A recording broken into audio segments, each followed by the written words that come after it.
Hey everyone, welcome back to The Explainer. Today we're diving into what has to be one of the absolute wildest underdog stories in internet history.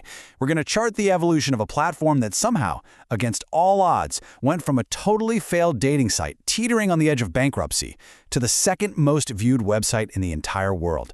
A company now worth hundreds of billions of dollars. It's an incredible story of accidental brilliance, a few massive scandals, and total industry disruption. So let's get right into it.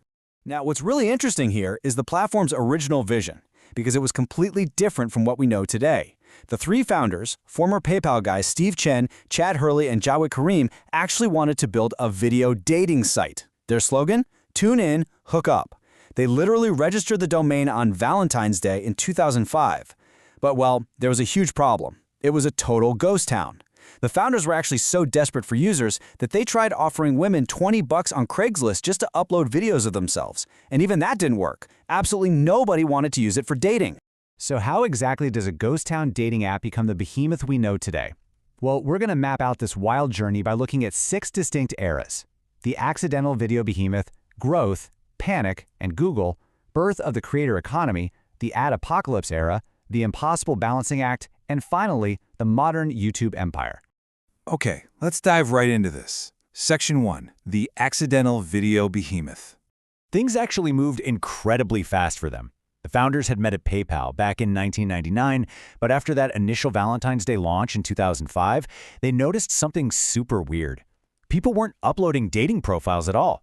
Instead, they were using the site as this sort of generic storage database, just dumping random videos they had lying around on their computers and SD cards. After the very first video, Me at the Zoo, was uploaded in April, the platform suddenly started filling up with snowboarding fails, random backflips, and, of course, cat videos. The dating angle was a total bust. But within a month, they had 30,000 people visiting the site every single day. So by May 2005, the founders realized they just needed to lean into this happy accident and completely pivot to generic video storage. Now, they definitely weren't the first to try generic video hosting, but early competitors failed because, frankly, video hosting was an absolute nightmare back then. You had crazy high bandwidth costs, a total mess of incompatible camera formats, and viewers usually had to download these huge, clunky files just to watch a 5-second clip. The founders completely bypassed these massive tech barriers by using a free browser plugin called Flash Player. This automatically compressed and converted any video into a single format that streamed instantly. No downloads required, you just shared a link. It was so fast and free that when people started posting these links on MySpace, the internet's biggest social network at the time, viral videos spread like absolute wildfire. But here's the catch. That incredible viral success almost caused the company's total financial ruin. Which brings us to Section 2, growth, panic, and Google. To put this panic into perspective, let's look at this number. When they first started, the founders hired a data hosting company called Server Beach. They got this unlimited bandwidth plan for just $129 a month. Sounds like a steal, right? Well, when that viral snowball effect hit, Server Beach suddenly realized they were losing a fortune. They demanded the platform start paying proportionally for the massive bandwidth they were gobbling up. So literally overnight, that cheap monthly bill skyrocketed to thousands and thousands of dollars, charged directly to a founder's personal credit card. They had 1 million daily visitors, absolutely zero revenue, and were on the brink of total bankruptcy. That is, until a completely chance encounter at a barbecue hooked them up with Sequoia Capital, who swooped in with a life-saving $3.5 million rescue investment. With the servers finally paid for, the platform just exploded, doubling its numbers week over week. But then, a new existential threat popped up: massive copyright lawsuits. Users were freely uploading pirated TV shows and music, and major media companies like Viacom were threatening to sue the platform into oblivion. Yet, despite having no real revenue, being a total magnet for piracy, and facing billions in potential legal damages, tech giant Google saw the raw potential. Just 18 months after the platform launched, Google swooped in and acquired it for a staggering $1.65 billion. Unbelievable, right? So, the crucial point is how Google actually solved that massive piracy problem to protect their shiny new billion-dollar investment. They built this revolutionary tool called Content ID. Basically, it's a giant database that allows copyright holders to upload their assets. The system then automatically scans every single video on the site for an exact match. When it finds pirated content, the original media companies can choose to just remove it or, and this is the absolute genius part, they can claim the ad revenue for themselves. Google's vast resources effectively saved the platform from being sued out of existence. And with those legal fires finally put out, the platform was ready to evolve again. Let's move to Section 3, Birth of the Creator Economy. In 2007, they made a truly historic move, the Partner Program. Before this, uploading a video was just a fun little hobby. But Google, being the advertising powerhouse that it is, rolled out a system where ads would play on videos, and the revenue would actually be shared. The split? 55% to the creator and 45% to the platform. This was a real game changer. It completely removed the traditional gatekeepers. You didn't need a record label or a TV network or some big Hollywood producer anymore. Literally anyone, anywhere in the world, to now broadcast their ideas and get paid for it. It turned homemade videos into legitimate, highly lucrative careers. However, as you might guess, attaching money to videos caused a massive behavioral shift. Under the platform's old algorithm, they heavily prioritized raw view counts.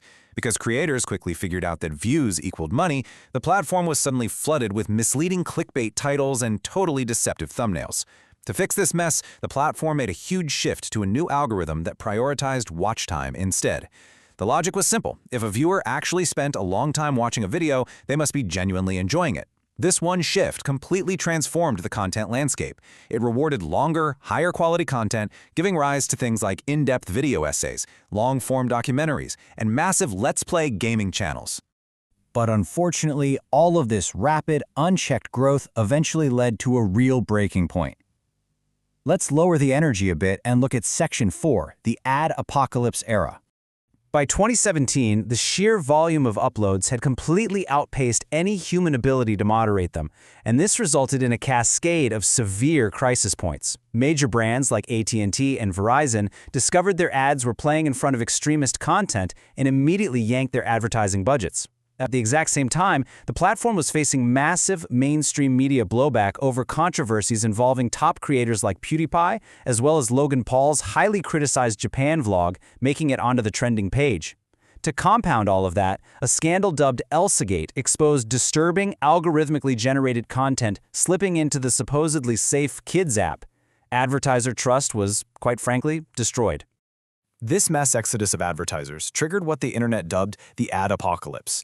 In a really desperate bid to win back those fleeing brands, the platform panicked and deployed these aggressive algorithmic blanket sweeps. Without any warning, millions of videos were suddenly demonetized, age-restricted, or just deleted entirely. And because this was all done by a machine, thousands of completely innocent creators saw their entire income vanish overnight. It also led to political creators across the entire spectrum claiming they were being actively censored by these hyper-strict automated rules. It was a chaotic, frustrating period, and the platform's community felt deeply alienated. Navigating out of that mess required a totally new approach, which brings us to Section 5, the impossible balancing act. And this brilliantly illustrates a core philosophical conflict that drives every single decision the company makes today.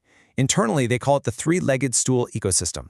The platform has to satisfy three very distinct groups.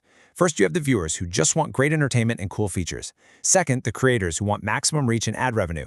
And third, the advertisers who demand perfectly brand-safe, family-friendly content. Keeping all three legs of this stool stable at the same time is practically impossible. If you strictly cater to advertisers with strict rules, creators lose money and get furious. If you remove features like the dislike button to keep advertisers happy, the viewers are absolutely outraged. Literally every decision they make requires an impossible compromise. But despite these impossible internal conflicts, the company hasn't just survived, it's thriving. Welcome to Section 6, the modern YouTube empire. Let's move to YouTube and see how this builds into the juggernaut we know today. Whenever a massive rival threat emerges, the platform utilizes its huge infrastructure to counterattack. When TikTok became a genuine threat, boom, they rolled out Shorts, which has actually reportedly surpassed TikTok in daily views. When Twitch was dominating live gaming, they aggressively started paying top streamers to come over to their own live service. And right now, they're taking on traditional streaming giants like Netflix by absolutely dominating the connected TV app space. They are fighting these massive competitors on multiple fronts, and for the most part, they are winning. And as the platform itself has evolved, the definition of a creator has completely transformed too. We've moved so far beyond just a single person talking to a webcam in their bedroom. Today's top creators operate like full-scale production companies. We're talking massive teams, multi-million-dollar budgets per single video, and the creation of entirely separate billion-dollar physical brands. You look at creators like Mr. Beast leading the charge, literally turning real-life game shows into an absolute art form. The platform built a completely new global industry from scratch. So I want to leave you with this thought to chew on as we wrap up our analysis. From a total ghost town dating site to a cultural pillar that houses our news, our music, our tutorials, and our entertainment, if this platform just disappeared tomorrow, how much of your daily education, entertainment, and connection would vanish right along with it? It's a fascinating underdog story that truly changed the world forever. Thanks so much for joining me for this explainer, and I can't wait to guide you through our next incredible story. See you then!